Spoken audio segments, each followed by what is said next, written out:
Bem-vindos à Fenaló 2024. E como sempre, no estúdio a gente está trazendo grandes personalidades do mundo jurídico e agora a gente recebe Marina Coelho Araújo, vice-presidente eleita do IASP. Doutora Marina, muito obrigada pela presença. Muito obrigada, Bárbara, e toda a equipe aqui da Fenaló. Doutora, a Fenaló chegou à sua 21ª edição com um recorde de participantes, de expositores, de palestrantes, que demonstra o sucesso desse evento, né? 21 anos. Para a senhora, qual que é a importância da realização desse evento para a advocacia? Olha, Bárbara, hoje eu cheguei aqui e fiquei empolgada, porque o evento está lindo, muita gente, muitas empresas, muita coisa interessante. Então, assim, eu fico muito feliz de ver essa realização, porque a advocacia precisa mesmo se atualizar em relação à tecnologia. E ter empresas pensando nisso significa que o sistema de justiça vai melhorar. Então, eu fico muito feliz de ver esse evento acontecendo. Muito legal. E a grande temática desse ano é a IA, né? E tudo que envolve a tecnologia, a automação. Como a senhora, no papel de uma líder de classe, tem percebido a recepção da advocacia para essas novas tecnologias?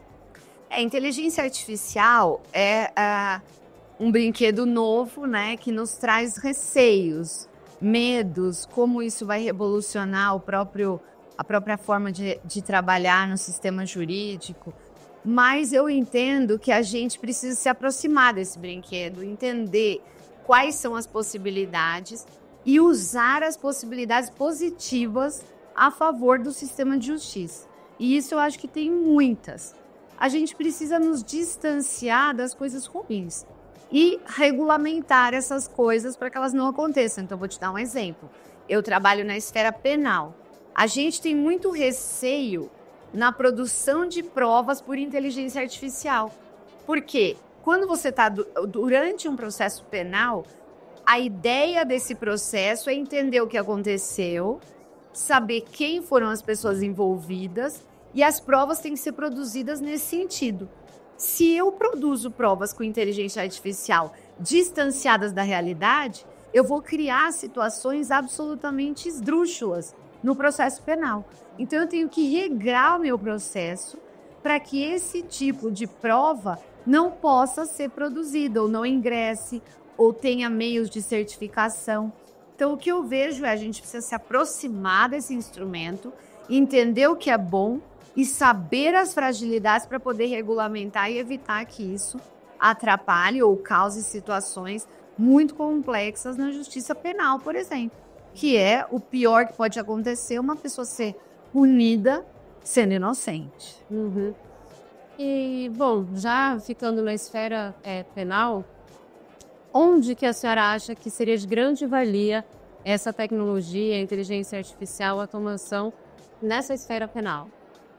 A gente tem bastante coisa, porque tem a questão das ligações entre as provas. Então, o que dá para a gente relacionar? A relação entre as questões a gente pode fazer por tecnologia. A tecnologia pode fazer melhor isso. A tecnologia pode ajudar na velocidade do processo. Só que tudo isso eu preciso entender que essa parametrização tem que estar focada no humano.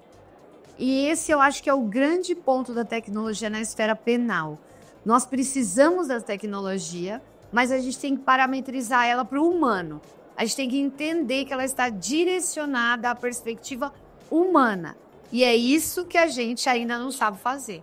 Então, sem conhecer o instrumento, a gente não consegue parametrizar dessa forma.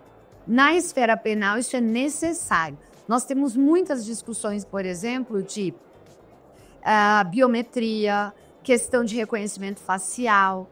Então, nós temos essas discussões porque isso traz todo um cenário, inclusive, de como a gente vê no Brasil a justiça penal, com uma estrutura que é uma máquina de moer pessoas jovens e negras. E a gente não pode deixar que a tecnologia aprofunde esse fosso. A gente tem que usar a tecnologia para sair deste poço que nós estamos historicamente.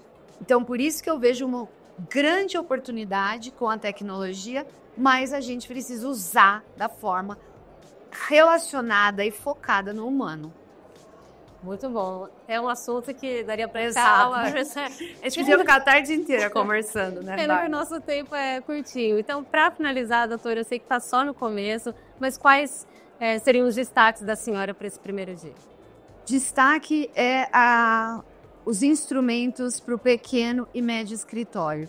Gostei muito de palestras que eu vi aqui e alguns instrumentos também que podem ser usados para pequenos escritórios.